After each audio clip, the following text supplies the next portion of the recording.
بھائیو، ایک اپنی عبادت ٹھیک کرو، نماز، روزہ، حج، زکوٰۃ، ایک اپنے اخلاق ٹھیک کرو۔ اگر تم مسلمانوں والے اخلاق اپنا کے اس ملک میں رہو تو اسلام کی ہوائیں چل جائیں، لوگوں کے لیے خیر بنو۔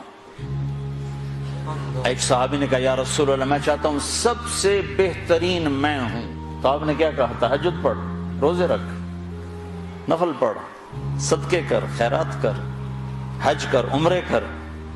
آپ نے فرمایا لوگوں کی خدمت کر، تو سب سے بہترین انسان۔ اچھے اخلاق۔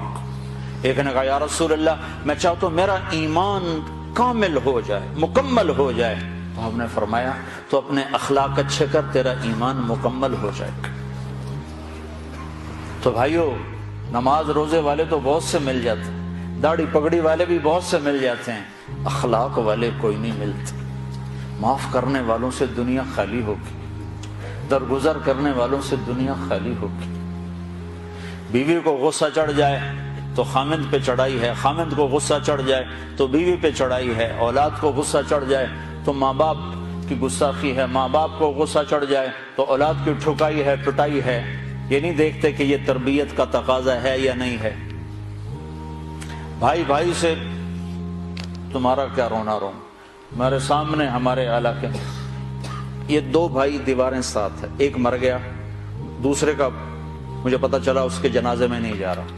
میں نے اس کو اس کے بیٹے کو بلایا، میں نے کہا مرنے کے بعد تو سارے جھگڑے ختم ہو جاتے ہیں، چلے جاؤ۔ کہ نہیں جی ساڑی بنی نہیں ساری زندگی ہون کی بنانا۔ اور میں نے کہا اب تو وہ ختم ہو گیا ہے، جن باتوں پر تم لڑتے تھے وہ باتیں ختم ہو گئیں، اپنی ماں کا دودھ ہی یاد کر لو۔ یقین میرا صرف پڑوسی تھا، میں نے اس کے پاؤں پکڑے، ہاتھ جوڑے، نہیں گیا جنازہ۔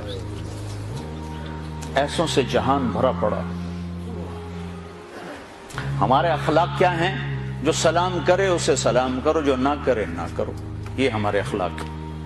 جو مسکرائے اس کے سامنے مسکراؤ، جو آنکھیں دکھائے اس کو وٹا دکھاؤ، یہ ہمارے اخلاق ہیں۔ آپ نے ارشاد فرمایا ساری زندگی کے تہجد گزار اور سارے دن کے روزے دار سے آگے نکل جائے گا اچھے اخلاق والا۔ چونکہ یہ مارکیٹ میں سودا ہے نہیں، اور سارے اخلاق کا نچوڑ ایک چیز بتاتا ہوں، یہ زبان قابو میں رکھو، سارے اخلاق قابو میں آ جائیں گے۔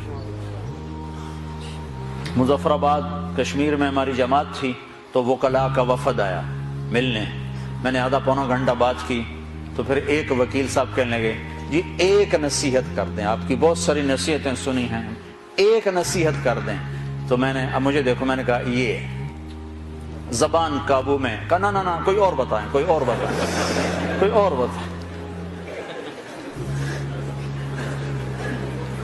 اگر آپ اپنی زبان پہ قابو پا لو، غصے کے وقت بھی، خوشی کے وقت بھی، اس میں سے تول لفظ نکالو، تو آپ سے بڑا مقام والا کوئی نہیں ہوگا۔ تہجد نماز روزوں سے کوئی آپ کو نہیں پکڑ سکتا، حج عمروں سے آپ نہیں پکڑے جاؤ گے۔ سعید انور اور محمد یوسف جب مسلمان ہوا تو یہ دونوں میرے پاس آئے تو کہنے لگے سارا زور لگ گیا کرکٹ پر، تو کوئی جنت کا شارٹ کٹ بتاؤ، زور ادھر لگ گیا۔ تو میں نے کہا اپنے اخلاق ٹھیک کر لو۔ اس پر تھوڑی سی بات کی، کہا نہیں یہ تو بہت مشکل کام ہے، تو بہت مشکل کام ہے۔ شارٹ کٹ تو پھر یہی ہے، آپ کو جس روڈ پہ رش ہوتا ہے تو آپ گاڑی موڑ لیتے ہو کہ نہیں موڑ لیتے؟ اب وہ پہلے کو کمپیوٹر بھی بتا دیتا ہے ادھر نہ جاؤ، ادھر ٹریفک بلاک ہے، تو آپ خالی روڈ جب ہوتی ہے تو آپ گاڑی بھگاتے ہو، راستہ کھلا ہے، بھگاؤ جتنی بھگا سکتے ہو۔